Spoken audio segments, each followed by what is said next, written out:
All right, there's a lot to unpack here over these next few videos about the LA Dodgers, who swept the Milwaukee Brewers last night. No surprise by any stretch. And I'm going to get to the Brewers later on in, I would say, I don't know, a few videos down the road. So you definitely want to peep on what it is they have to say about that.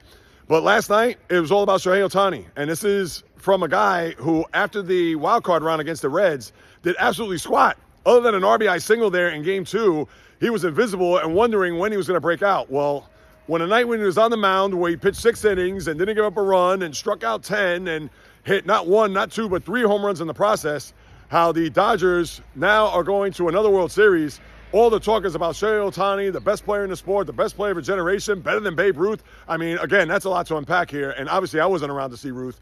But with that being said, it's a situation where if everybody's now gravitating toward Ohtani's play and looking at him as right now the biggest athlete other than soccer or maybe some of the other sports, but as far as the 4 major sports, as the guy that everybody needs to watch, let's see this in the next round when they play either Toronto or Seattle. Because last year when it was Yankees-Dodgers, obviously you had Aaron Judge, obviously you had New York, obviously you had a situation where it was a long-time rivalry that we're going to play against one another that we haven't seen in quite some time. But even though if it's Vladimir Guerrero Jr. or even Cal Raleigh, are people going to be up and ready to watch Ohtani, whether it be in 4, 5, 6, or even 7 games? Now, the deeper it goes, I'm sure the ratings will get better. But yeah, let's see everybody talk about Ohtani. And I don't want to pin this all on him because, hey, we know he's great. We understand that he's probably going to win another MVP.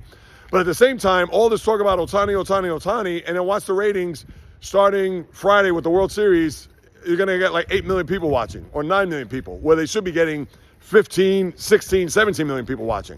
I don't want to make this all about ratings, but everybody's Ohtani. All right, well, let's see people watch here moving forward. So that's story number 1. I'm not going to break down the Ohtani Babe Ruth. To me, that's just a waste of time. And I understand we never saw Ruth, but Ruth saved baseball. Is Ohtani saving baseball? I mean, that's the difference when you talk about the power that Ruth had and what he was one of the biggest pillars in sports during that time, to where Ohtani, unless you're a big baseball fan or a big sports fan, nobody is really watching and nobody really cares. So enough about that. Let me go on to the next thing, what happens to be about the Dodgers, good or bad for baseball, because that's another topic that's come up a lot here. And if you like content like this, please subscribe to the channel. I'd really appreciate it.